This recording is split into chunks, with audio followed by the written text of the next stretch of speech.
Hey, what's going on? It's Michael Bennett from K104, and today we're at our second stop of our animal shelter tour all across the Hudson Valley. And today we're at Pets Alive in Middletown. And not only do they have cats and dogs, but they have horses and pigs and goats. So we're going to go inside and check it all out. 95% of the animals that we take in here at Pets Alive we pull from kill lists from other shelters.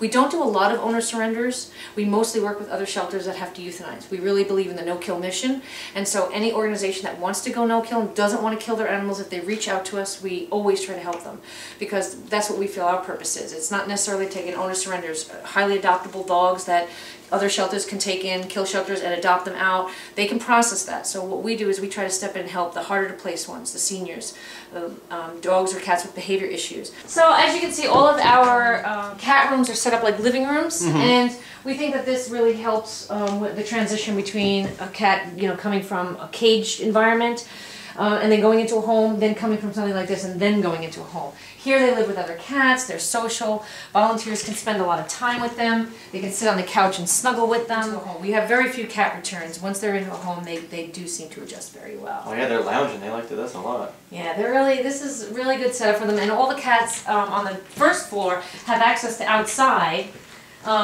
This area is just being cleaned up and getting ready for the season, but they will have a cat window goes in there, and then they can go outside and sun on the porch. But this is another one of our cat rooms, and then these cats have access to that room, which is our sun room, and in the summer when the sun is out, that is just kind of we can walk in there, but that's like a kind of glorious sun bouncing off the walls kind of room. I really like that room a lot.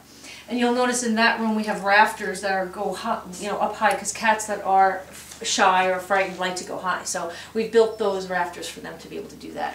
You see, we kind of took the rafters and just bungee corded pillows up there. That's great. So they can really hide up there. They can get these little staircase to get up there, and they all sit up there and hang out. They must love that. They really do. It's a really nice environment for them. We find that there's nothing wrong with FIV cats. There's no reason. A lot of shelters do put down FIV or FELV immediately on intake. FIV is not highly contagious. You have to get it from blood exchange. So cats would have to actually get into a fight with a non-FIV cat in order to exchange the disease, just like HIV. Okay. So we don't believe it's any reason to kill them. They're perfectly healthy cats. They look fine. They act fine. They can live. They're gorgeous. They can live a good lifespan. And you can actually have an FIV positive cat with non-FIV cats. We do not believe in a cage environment, but when we're first introducing animals into a room, or when there's going to be a lot of different groups of cats, we do separate in this way in the beginning. So for the first week, this is how we live, and they live until we get to know them. And then they, once we vet them and make sure that they're all up to date on shots, eventually then they'll be introduced into different rooms in the house. And this is Olivia. And Olivia is almost 70 years old. Are you serious? Wow. Yeah, she had both of them had bands on their legs. They were caught in the wild. She was caught in the wild over 69 years ago and transported to the country. And normally they're under a year old when they're transported. And we had to have a surgery done on her, and we were able to trace the number on her band. And Gumby's in his 30s. Hey Gumby, what do you say? That's okay, you just met me, it's all good. New York City carriage horses used to be sent to slaughter when they could no longer work in the city. And, Pets Alive thought that was just abominable. And so we started taking them here and retiring them here. Like, hey Murphy! Hey buddy, come here! Oh. Hi buddy, come here. Come here. Wow. So, you can pet him, he's a very friendly boy. Hi. He's got a serious injury right now that we're treating, and he'll probably be on stall rest for another couple of weeks. He gets in and out though. I mean, he gets out on the grass, for a few hours each day, but for the most part we need to keep his foot really dry. Yeah. That's Jeter. Jeter? You look different than how you look on TV. Hey baby. He just came in this week. Jeter was an owner surrender. A lot of people get pigs thinking they're cute, and as they get bigger, they get harder to take care of. Jeter's really friendly, but as you can see, his feet definitely need trimming. And he's very friendly though, so we think that we'll get him a home. We've adopted out 4 pigs this year, so. And these guys all just came in from Pets Alive, Puerto Rico. And this is the only time we do cage animals. When they first come in for quarantine, for 5 to 7 days, they will be, if they're puppies, they're in here. If they're adult dogs, they'll be in our own kennel. And they get quarantined, and at that time we test them. These dogs from Puerto Rico are already tested. We quarantine them down there just because Puerto Rico has so many contagious diseases that they're held down there for a minimum of 5 weeks and tested for everything before we bring them up here. So Robert is a paraplegic. He has a cart that he walks around in. Unfortunately, we can't show you him in his cart today because he just got neutered and his stitches are right where part of the cart sits. But Robert runs around in his cart all the time, and he lives here in the adoption room. And he's a staff and volunteer favorite, no question. Robert's a pit bull mix. It was a risk taking him. We weren't sure how it would work out. However, Robert has a potential adopter. And in honor of Tyler and as a thank you to Rob and Marisol for everything they've done for Pets Alive and their foundation, Sidewalk Angels, we created Camp Tyler. And that's kind of a rough image of Tyler and the Pets Alive gate. And this is Camp Tyler. And at Pets Alive, we believe in making a camp because it's temporary until they find homes. It's not a shelter, it's not a kennel, it's not cages. We like to call it, a camp because it's just a temporary stay away from home until they get their home. And that's what we've created here. And we believe really strongly in housing dogs together if they get along with other dogs, because that's really good for their emotional well-being, and it helps put them in a home when they've lived with other dogs. They don't have any issues. Right. Now the dogs here, you can see that they're separated. They don't share a panel because they are dog aggressive. Those dogs share a panel, they're not dog aggressive, and they are marked with caution tape so everybody knows not to walk any dogs up near here. Now, as I said, Pets Alive is not just a no-kill animal shelter and rescue, we are also a sanctuary. As such, we have some highly aggressive dogs. Those human aggressive, those are all dog aggressive dogs. These are our human aggressive dogs.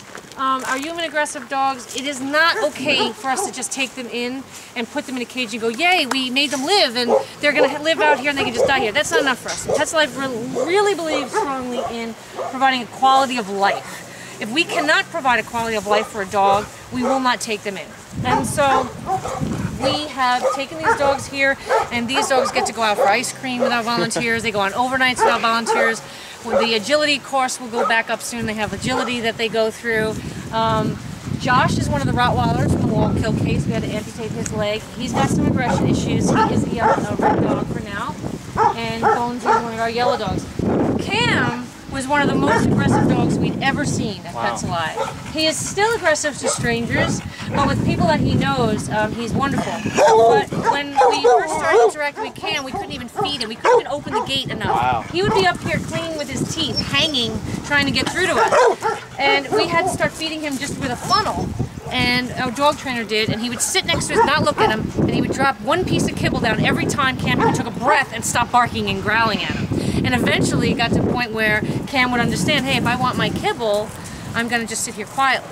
And he went from that to a staff and volunteer absolute favorite, our Cam, and now you wouldn't be able to get this dog to bite you if you tried. However, with strangers, he is still unpredictable, and so he's never really a dog that we would trust with just anybody. But once you get introduced to him, he is a great dog. And our volunteers, he's the dog they dress up for Halloween. He's the dog they paint his toenails all different colors, and yet he's a red dog. Right. The kennel environment is the worst possible environment to house dogs. It's the worst. It's loud, it's noisy, they can't see each other through the panels in most cases. There's they're narrow, they're just not, they smell, they're not a good environment for dogs. This kind of environment takes dogs that have aggression issues and have behavior issues and really settles them down. They get to see everything, it's outside. We even have a misting system that runs through it, so on hot days it mists cool water on them. They've got their shade cloth in their igloos, their veranda beds. They're really happy out here and much happier out here than inside. Claude came to us from Westchester. We have another facility in Westchester, and he came to us from there when he wasn't doing well in their kennel environment. Unfortunately, in our Westchester, we only have a kennel environment. So dogs that aren't doing well, we bring here. Sally is going to be our ambassador dog. At Pets Alive, we see so many pit bulls that don't get a fair chance that we make all of our humane education dogs pit bulls.